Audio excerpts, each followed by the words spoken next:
In a world often overwhelmed by division, hostility, and fear, it can be easy to forget that politics, at its heart, is supposed to be about people, about care, connection, and community. My guest today, Matt Hawkins, is someone who hasn't forgotten that. In fact, he's dedicated his life's work to reimagining politics and society through the lens of compassion. Matt is the CEO of the Global Compassion Coalition, a growing international movement working to embed compassion at the centre of our communities and institutions. He's also the co-founder of Compassion in Politics, a UK-based organisation working to bring empathy, fairness and integrity back into the political conversation. And he's the co-editor of the book, How Compassion Can Transform Our Politics, Economics and Society, a bold and inspiring call to action. In our conversation, we explore the mission and impact of both the GCC and Compassion in Politics, as well as the deeper philosophical and practical questions about what a compassionate politics can really look like. You'll find links to the Global Compassion Coalition and Compassion in Politics in the episode description. And so I bring you Matt Hawkins.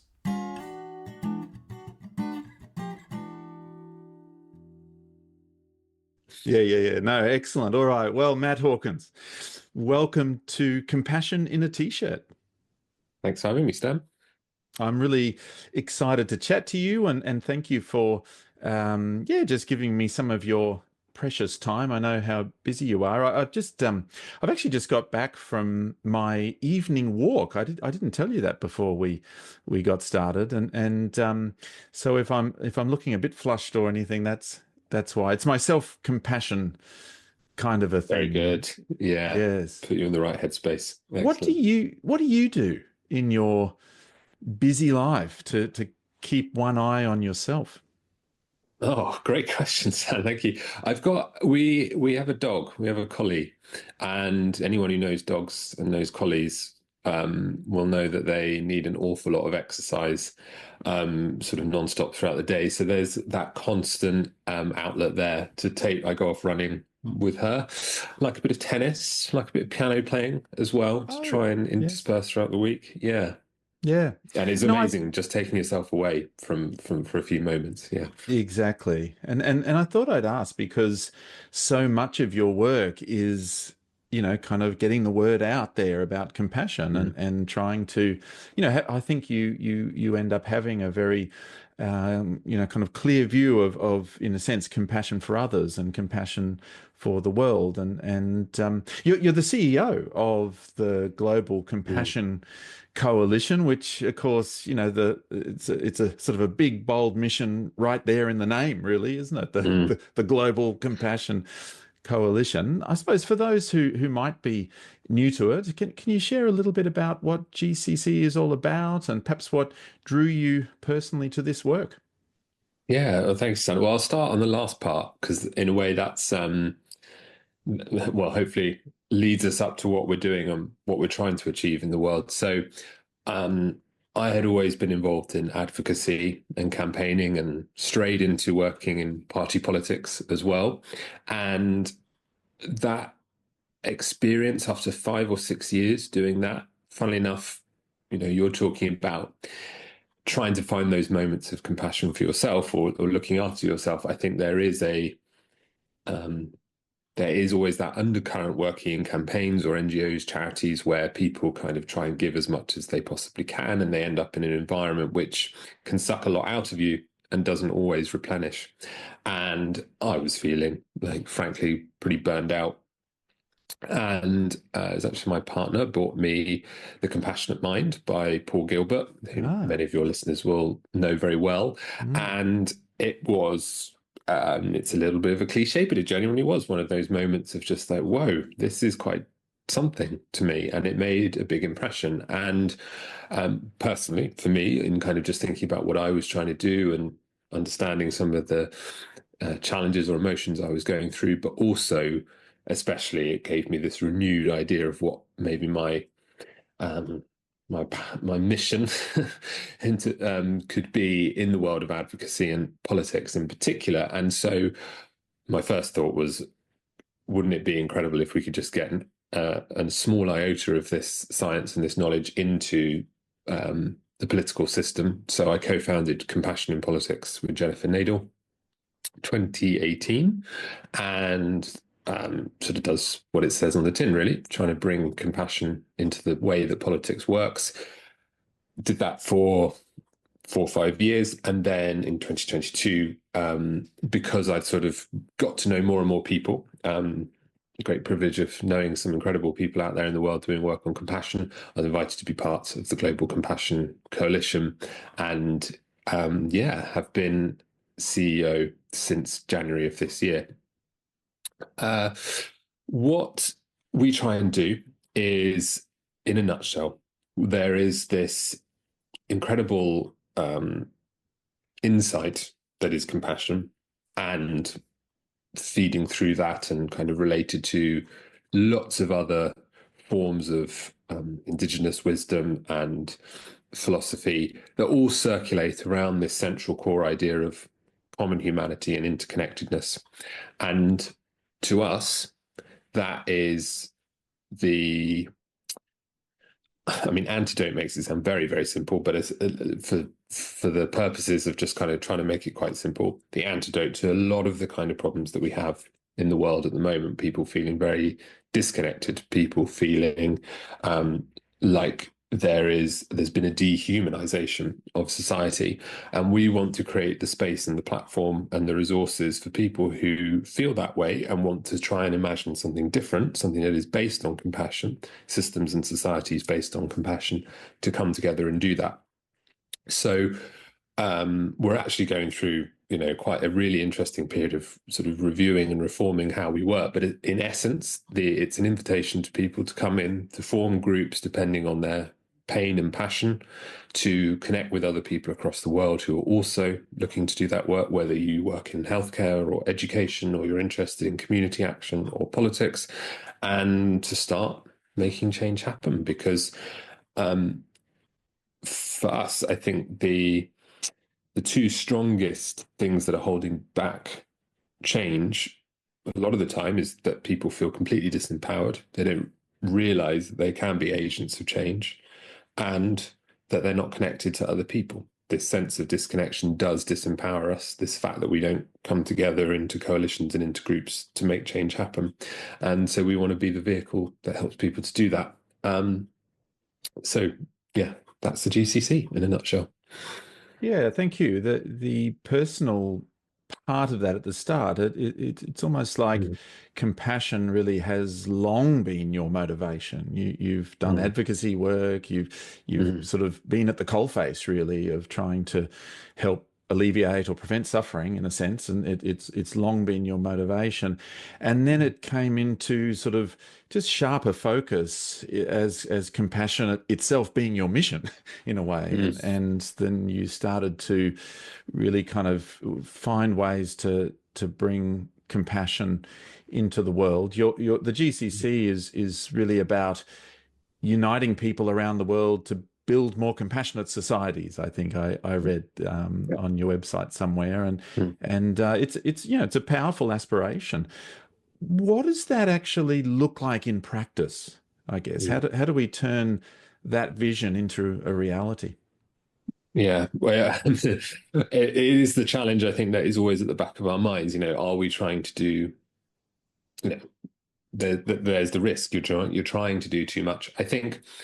But what I would come back to is actually where you started your question, which is, like you say, about this kind of perhaps coming into sharper focus, this focus on compassion. I think what reading Paul's book, and then obviously delving deeper and deeper into the literature and trying to understand what this movement can be and is about, it was deep frustration that I felt working in NGOs and charities who were themselves captured by the system that they're in, by a particular culture that is very strongly about competition and conflict and not valuing true and common humanity and not having that thread running through their work. And it was that sort of sense that actually, unless we address that issue, unless we address that unsaid and perhaps in many cases not even really realized cloak that's shrouding all our work a lot of the time. Progress was going to be forever very slow and often very, very easy to undermine. So that is why even though the GCC and the work that it does feels so big and so ambitious a lot of the time, it is also what drives me, because I think that's where I feel, I want to be, and I think it is crucial, vital work. In answer more practically to your question, Stan, about what it is, what does it look like? We're actually, I suppose there's two ways of answering that. One is to actually say that there's no prescribed method to what we're trying to do or what we're inviting groups and individuals to do. And that's very deliberate. We're international. We need to be respectful of different cultures and contexts. And I don't think I don't think we can say we have the answers to everything. However, what I can say is that in terms of kind of like what it looks like to come into the GCC, or increasingly look like, as I say, we're kind of doing this review and developing new resources and kind of journeys for people, is a sort of basic grounding in what the GCC is trying to do, an invitation to come online and find other people in your location, in your country, who share a particular interest, as I said, whether that might be healthcare or climate or education, to receive some training in things such as campaigning, community organizing, policy work, research, community care. Find your path, find your space within that, because it's going to require all sorts of different activities and all types of change to make this actually happen. And then to come together and to start organize and receive support in kind of identifying a project or creating a strategy. To give a couple of examples of what that has so far looked like. One scale, we've got a international group of people who work in education, and they focus in particular on bringing compassion training into education. They have come together and they are working on a project they're still working through the strategy at the moment, but to think through, okay, we've got this kind of notion of wanting more compassion in education. And one way to do that is, of course, to just bring compassion teaching, compassion coaching into schools. But what does a compassionate education system in the round look like, and what policies and changes would need to be made to make that happen? So they're then going to be working on, articulating that, then on a strategy to try and get that introduced in certain localities where they are working. Different example entirely, we have a group in Nigeria who were very motivated by the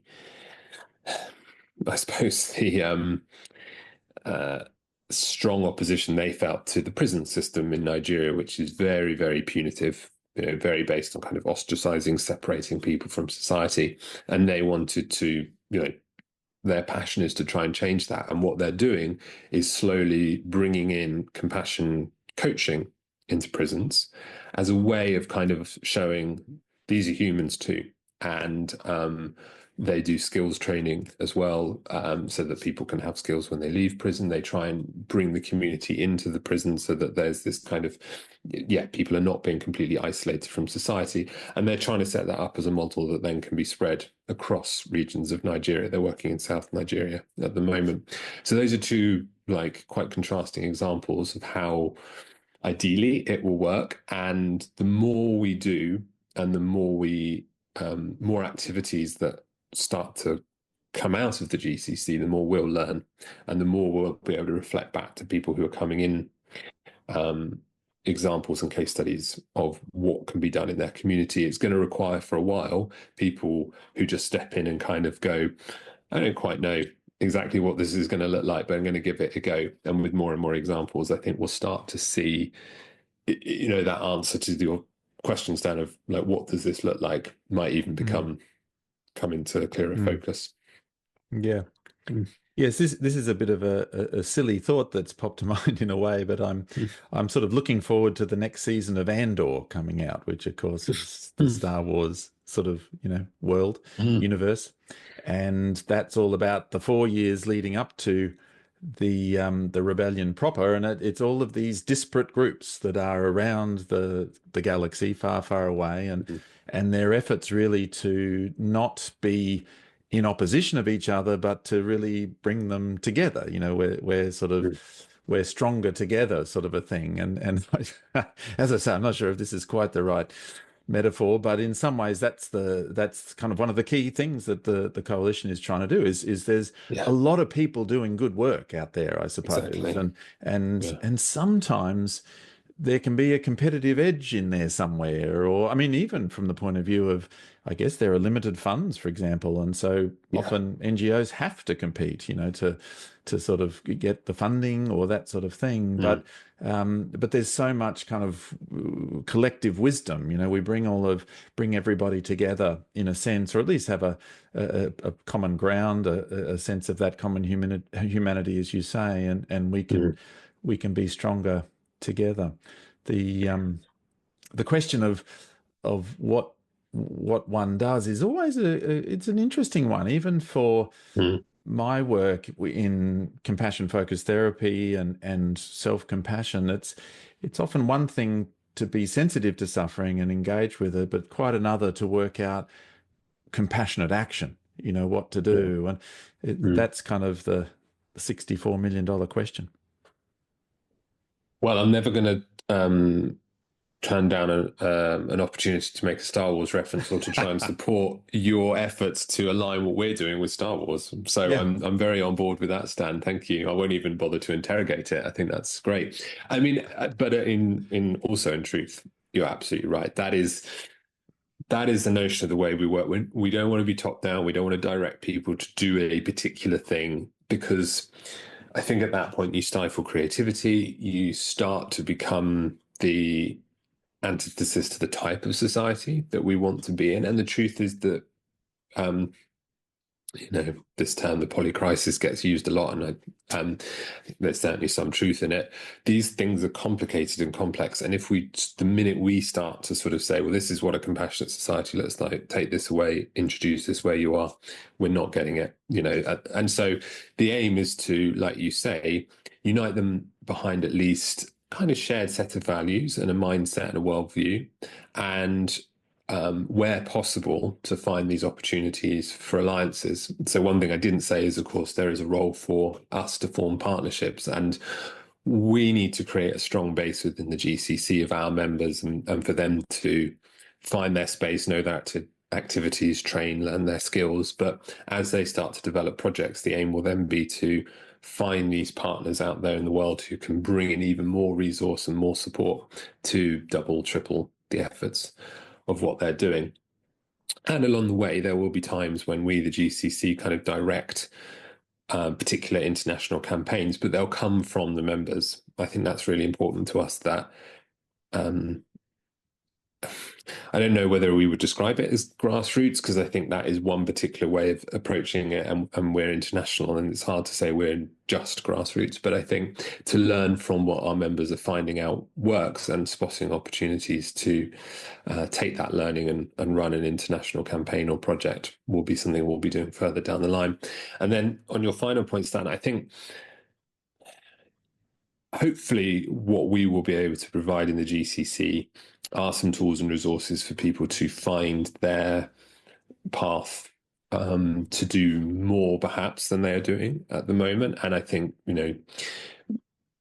taking your specific example, Stan, and actually in Australia, we've got a group of people who all have experience with, at different levels, providing therapy, counselling, and they've kind of realized that that's all their shared background. And so they're thinking, well, can we create a training ourselves that we offer to people that is not just sort of another replication of CFT or another form of compassion therapy, but actually a training that is also about pro-social action and seeing the common humanity and finding your place in a movement, sort of just changing the tone slightly. And that's what they've chosen to do. And so we're here to support and guide them through that process. But the last thing I'd say is also, I think it is almost a product of the society that we live in, that people do feel this disempowering pressure to be the source of change themselves. That kind of sense of individuals can change everything is such a strong, powerful thing that seeps into all of our way of thinking. And it's something that is not present in many other societies where, if you're thinking about Ubuntu, I am because you are, it's about coming together in community. And that is, for us, the first step. That's why forming groups around shared passions is the first step, and not having people have to sit at home and think, God, there's so many problems in the world, and what can I do? That's not going to lead anyone anywhere. So I think trying to escape that thinking is also important to us. Yeah, the word empowerment was in my mind as I was listening to you, that in some ways that's at least one of the roles of the GCC is kind of an empowering 100%. one, really steering clear of something more paternalistic or telling people what to do. You don't want to, in an effort to bring more compassion in the world, actually move away from it or something. Or you want to, Yeah, exactly. you want to kind of have it sort of ground roots or bottom up, but also I get the sense too, systems. You're very interested in also aiding in systemic change, so that for example, the prison systems example you mentioned, it's not just the individuals on the ground who might be making the change, but you're interested in more systemic change, and that's really a lot of your work too, in compassion in politics. And I think that's a sort of an arm of what's happening with the GCC as well. But you also, as you said, co-founded Compassion in Politics. I wondered if you could, sort of just drill down there a little bit. I mean, what on earth is compassion in politics? What is it? Yes. And where is it? Yeah. Perhaps just as crucially. Yeah, well, we took a while to, I think, find our space in that as well. And obviously, now I'm doing this role. I try and stay as involved or as supportive as I can of, Jennifer and others, Tom, doing incredible work with Compassion in Politics now. But when I was more involved, I can speak to then. Thinking there was, in a way, quite simple to a degree, that the policies we get and the behavior that we get in politics are the product of the system and the culture. Certainly in the UK, which was where Compassion in Politics was primarily focused, whereas obviously GCC International, the system and the culture are, if you wanted to design one that was anti-compassion, you've pretty much got one with the UK. We have a very strongly two-party system, which creates an awful lot of competition and conflict and makes winning the ultimate prize, not representing the needs of the nation. We literally have a parliament that is set up so that the leaders, when they debate, are two swords lengths apart, so that they can't, back in the 19th century, draw their swords and lunge at one another. Yeah. Right. We have the politicians vote in public, so they get kind of pushed and shoved into the voting booths. That we have the whipping system, and the whips still have an actual physical whip in their office, and that is that they use all kinds of unsavory tactics to get politicians to vote the way that they want them to, not the way that the politician might want to vote according to their conscience, and so on and so on and so on. So our thinking was, well, we know more and more and more, thanks to the work of Paul and so many others, how to create compassionate cultures.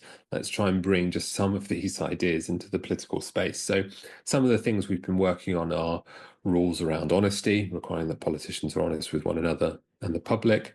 We were trying to do work on, bringing in electronic voting, trying to lessen the gap between politicians and the people they represent by having constituency assemblies. I think the word constituency probably has the same meaning in Australia, but basically the space is represented by the parliamentarian and their people meeting regularly to discuss and have dialogue. Not allowing booing and jeering on the floor of the House of Commons. all of these kinds of things to just bring down the tone, make it a safer space, and to reorientate the focus away from winning and undermining and cutting across your opponent to what politics should be about, which is people coming together to build a better country. There's an awfully long way to go, and we've only just scratched the surface with a couple of things. Actually, after I'd sort of left and gone headlong into GCC, Jennifer and the team managed to get a new bill progressed a long way in the Welsh Parliament. So for any listeners not familiar with UK politics, we've got a Westminster, London Parliament, but devolved powers to Wales, Scotland, and Northern Ireland. And a bill progressed there on, as I mentioned, prohibiting lying by politicians, which is a big source of the sense that the culture in politics is not up to scratch. It leads to an awful lot of hate from the public towards politicians, which also does not help the system, because what we want to the message we want to get across is that we're all trapped by these systems which are far from perfect. They're very imperfect. It's not a single politician's fault the way that they behave, but they are in a system which is deeply deeply inhuman in many ways, and I think that's the kind of focus of what Compassion in Politics does. Yeah, there's so much in all of that. It really hits home the idea that the system or the culture of the system trickles down to the policies we get, sort of a thing.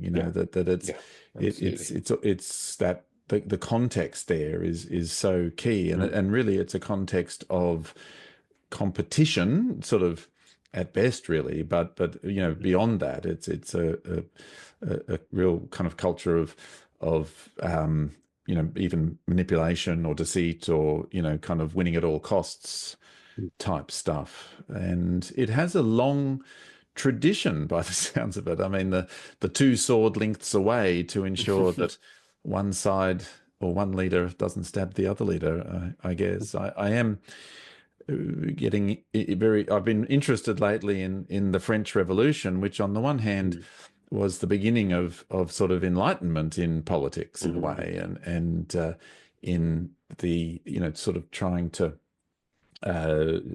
create, well, equality and fairness and justice for all and all the rest of it, but was brutal at the same time, the way that they were up against each other. And I suppose the British kind of history is sort of the same, and we're kind of left with this system and culture that it's not anyone's particular fault, but they are kind of caught up in that, and it's really highly influential. Yeah, well, I studied history, Stan, although I didn't do a great deal in the end, actually, on the French Revolution. And I think that I may well annoy anyone who has probably an even baseline bit of knowledge about it. But analyses that I've read since, which I think are really interesting when you're thinking about what the changes we're all trying to make across society, is that there was a rightful, understandable anger that got directed towards a particular institution, the monarchy, but there wasn't, I think, in the sort of analyses that have been done since, any sense of what the new society should look like. There were obviously plenty of kind of pamphlets and articles and Tom Paine writing around that time, but what came, the problem was that it became about a seizure of power. And once power was seized, that then has to be defended against, and then you move into the terror. Clearly, it's much more complicated, I'm sure, than that. But I think there are lessons there in this trying to create a society which is based on different principles, and that's going to require different structures, and also of what the absolutely corrupting effects can be of power and inequality. Yeah, which we know, the research that's been done by Daka Keltner and others, that power and wealth reduce people's sense of compassion for other people as you rise up the ladder. And again, not their fault. It's stuff that goes on in the brain to justify your position and the separation you get from others and the fear and all of that. So, I know Paul Gilbert in particular is really interested in how do we create structures with minimal levels of inequality so that you can have societies where people are more likely to step into their compassionate selves. And if you don't start to think about what that society, what that system is going to look like, which is why we have such a strong focus in the GCC on that mindset shift and thinking about systems, you can introduce the policy, it can make a difference for a few years, but it gets rolled back because you've not changed the surrounding systems, you've not changed the culture, you've not changed the mindset and the expectations. We're seeing it in America now with all the phenomenal progress in many ways that Obama made, but with the swish of a pen, Trump is able to undo them. And a lot of those changes just weren't locked into the system and into the psyche. And that's what we've got to work at. Yes, it can sort of spin on a dime. One remarkable factoid from the French Revolution, in a way, which is sort of relevant here, is that the guillotine was in fact coming from a compassionate motivation. It was seen to be a more humane way to sort of, put a person to death rather than perhaps some of the axes and pikes and various other things that they had previously used. So as shocking as it can seem, I guess there's an arc of compassion that sort of continually bends, as they say, and even that was, kind of a sort of a step in that direction. It's hard to say that. Yes, especially as it became such a symbol for the revolution. That's right. They were using it compassionately with so many people, but yeah. I did have another thought, though, as you were talking. How much of the problem in politics is to do with fighting for self-interest versus fighting for constituent interest, and that the competitive aspect to it is stemming from this desire to fight on behalf of others? I think it's a mix of both, Stan. I think there's been some really interesting research done by Ashley Weinberg, who's a UK academic, on the actually, it was quite difficult to do this research. We're actually a little bit behind in the UK on kind of research on psychological well-being of politicians. And so I say it's research. A lot of it was more theoretical and trying to kind of work out why, to start off my answer properly, there was one piece of research done that showed that politicians in the UK had worse mental well-being than the population average, and to try and unpick some of the different reasons why that is. One of those is the fact that they are essentially split into 3 or 4 people. They've got to try and represent their constituents. They've got to represent their conscience. They've got to try and represent their party. They've got to represent the country. It is an impossible job. It's not insurmountable. There are ways that you can, decide that you're going to stick to, just representing your values or just representing your constituents. But the point is that there is such a clear, strong demand from your party to be to show allegiance to your party. All those other aspects about values or the people I'm meant to represent or what I wanted to do in politics kind of goes out the window, and they lack any sense of agency. And once people start to lack agency, we know that's a sure way towards disempowerment, mental health problems, and so on. The other thing is that power is so concentrated in UK politics. So there is so much power for those who can rise to be in the government and be in the cabinet. There's so little power distributed to everyone else. So that hunger and that desire to get into government at all costs is ramped up because there's not really backbench MPs. Sure, they have an awful lot more influence and privilege than the average person, but actually relative to this, to what you might expect and relative to what they could attain by getting into government, is very, very little. So that pushes people into, the focus on their career, the focus on conforming. But that also leads to an awful lot of moral injury because you have to do things and say things that you just do not agree with. And that in itself is incredibly corrupting to people's own sense of themselves and to the sense of humanity. And I think the problem is not to denigrate and to kind of tar with one brush everyone who is in government or everyone who gets to that stage. But the reality is that in order to get there, you will have been through an awful lot of mental acrobatics. And I'm not sure it's very good for people's sense of self and identifying with others. Yeah. And thick skin, all of that isn't really very helpful terminology, but I think you would have to shut off a lot of your emotional relations with others, emotional connection with others in order to survive. Yeah. There's so much threat-based drive going on, Exactly. I suppose, for politicians, and it's coming thick Almost and fast. entirely that.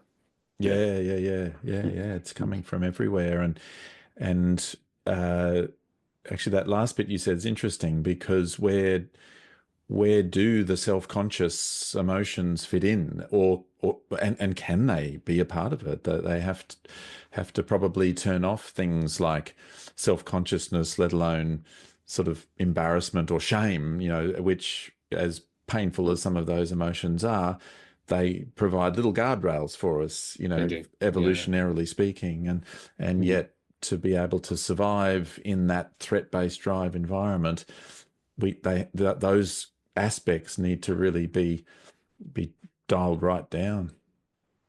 And I mean, this goes back to, in a sense, what we're talking about with the French Revolution. If your aim is just to remove those people in power, just to denigrate and blame them, nothing's going to change because this system is, they're as much victims of it as they are perpetrators of the system. Then we've not even touched on the role of the media in kind of creating these caricatures of politicians that are meant to be robotic and have all the answers, and the abuse that politicians receive from their constituents now, the threats of physical violence against them. I mean, Lord knows what that would do to you. I mean, I couldn't step into it at all. So it's not, unless we think about those wider cultural things, it just will not shift. And it feels very easy to blame those who are in power for the decisions that they're making, but we also have to try and understand them. You seem to be alluding to really both or all parties being kind of subject to these pressures and these systemic cultural aspects. Do you feel like parties, one side or the other, are more or less compatible, or maybe more or less receptive to a compassion-based approach? Depends how you articulate it, actually. I think we have had, or compassion in politics had, open arms and kickback in both amounts from, if you like, both sides. I think if you're articulating it in away from the systemic change and purely in a sense of relations with one-to-one on a one-to-one level and showing care, showing kindness, showing respect, we actually then, in those terms, there was a lot of there were conservatives who would come forward and support us and wanted to work on that and felt like those kind of old English values for us had kind of left the public scene. And some who would also support it from perhaps a more paternalistic point of view, not necessarily thinking, how can we change the structures that mean that there are people who require welfare support, but they would nonetheless think we need to increase the amount of welfare support for people because it's our duty, our national duty. Whereas we might get kickback from Labour, if we weren't talking in those systemic terms, if you're just seeing it one to one, because it's not seen as kind of as revolutionary or radical as it could be. And that is obviously, we all know the difficulty sometimes with articulating what compassion is about, and the mixed messages people get. Is it pity? Is it empathy? Is it sympathy? And so on and so forth. So being really clear on what it is can make a difference to, or what you think it is and what you're trying to do makes a difference to the reception that we've got from political parties, for sure. And of course, if you're talking about changing political practice, the opposition will always be interested, but those in government, trapped by power, trapped by the fact that they want to retain the status quo, having previously perhaps been in a position of being interested in changing it, their interest might wither.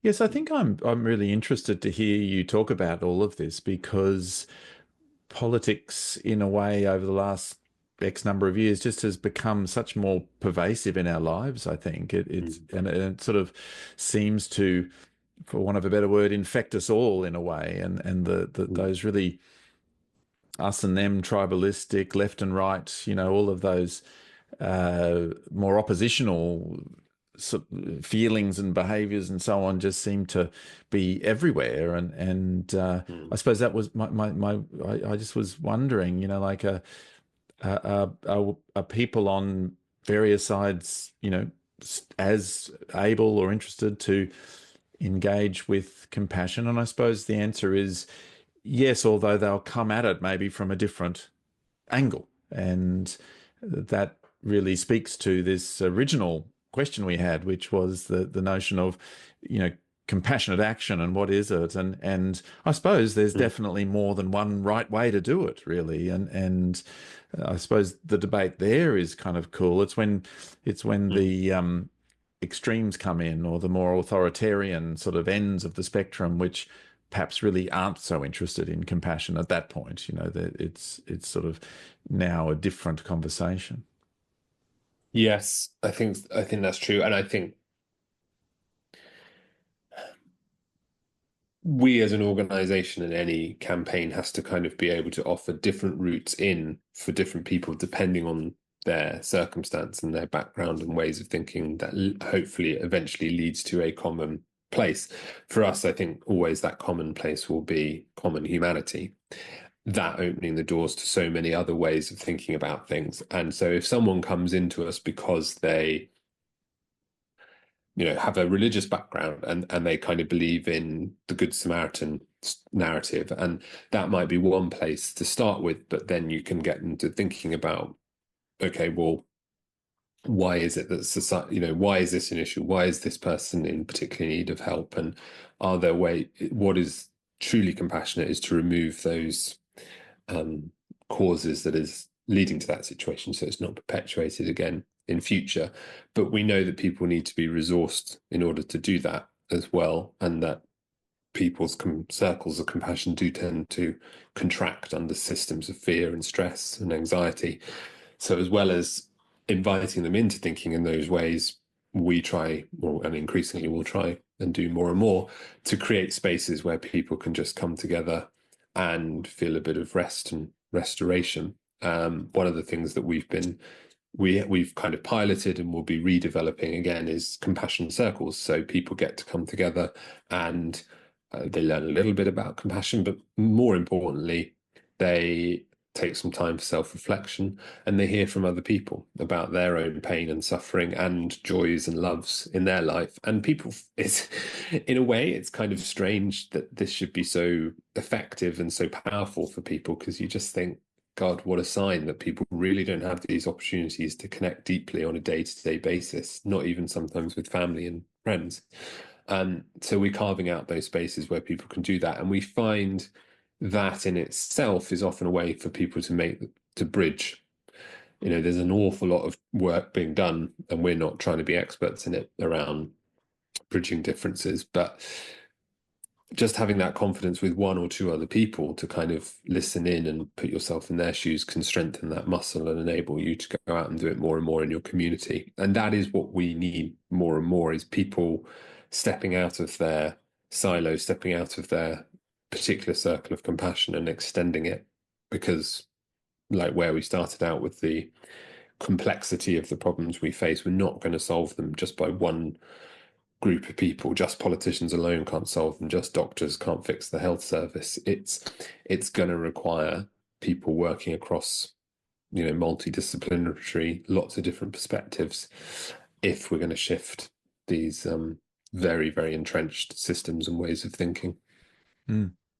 Yeah, I'm really glad you went there, because my next sort of question was going to be that here in Australia, just as a little case study, I mean, we're a very privileged country, really, but we do have, there's the cost of living crisis, and people aren't really able to buy their first home, and it's very tricky to make ends meet.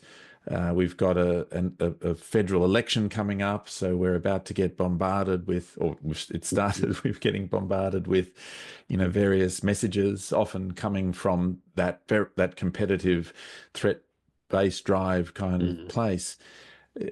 How do, for people really who aren't really in positions of power, and just doing what they can in their daily life, but how do we bring more compassion into it, into our day-to-day lives, but into this political process and this kind of societal kind of perspective? What can the everyday person do with all Yeah, that? well, I mean, I think there's an annoying answer to that, Stan, which is kind of it will depend on you, and it's about kind of sitting down and sitting with as I said, the pain or the passion that is particularly driving you. And there will be ways, and there will be a possibility of finding others who have that similar feeling and inclination, but on a kind of more like menu of options. Yeah. Some of it is just about, I mean, voting is of course an act of compassion. It is an act of kind of stepping out and thinking about other people and the community that you want to live in. Sometimes it's just about acting in ways that go against the dogma that we have all inherited, which is often very punitive, individualistic, so that if there's ways to provide support, speak out for, offer care for people that you wouldn't have done normally, or that society would often denigrate. A lot of the volunteers within our network, that's simply what, I mean, it's not simple, it's actually incredibly powerful. I don't want to diminish it. That's what they do. They kind of set up groups that support people who are experiencing homelessness, and they go and speak to them, or they do a charity run for someone who they know is experiencing poverty, or they get someone on the phone who has legal expertise to help someone who's in a housing crisis. Doing those kinds of little acts, I mean, as I say, they're not little, they're actually incredibly powerful, and anything like that can add up to systemic change when, as I say, when you're going against the norm of the culture, and you're stepping out of that.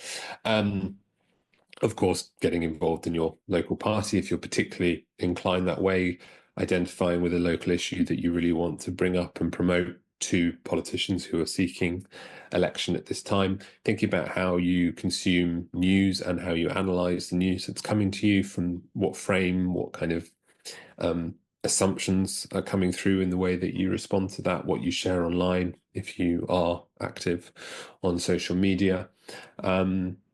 There's all these kinds of different ways that you can just think about, what are the values that I have, how is that being represented in politics and in daily and community life, and how would I like to see more of what I particularly value.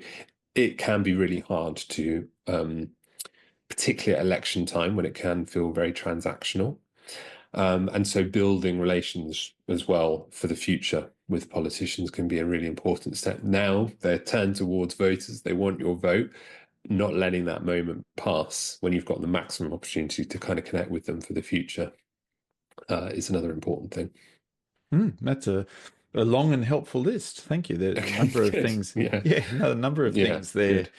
You sort of twigged my imagination about that, we have compulsory voting here. So, do you have that in Of the course you UK? do. We don't. No, No. it's often talked about. How do you find it?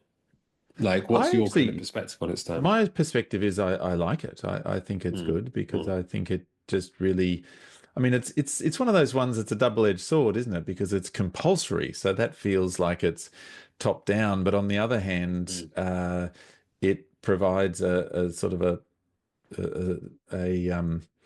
impetus, I guess, for everyone to have their say. mm, So yes, I feel like it is a good thing, and I look at other countries sometimes and feel just sort of curious about how few people sometimes do vote if it's not compulsory. So mm, how can that be the will of the people? But yeah, that was just one thing that struck me. The other thing I was thinking about as I was about to talk with you tonight when I was on my walk, which, mm, just to bring the conversation back a full mm, circle, was I was wearing my compassion t-shirt, of course. mm. So, Of course, and it is fully funny rounded. when, Yeah. yeah, it is funny when people, you walk past people in the street and they kind of, look at the t-shirt and look at, Yes.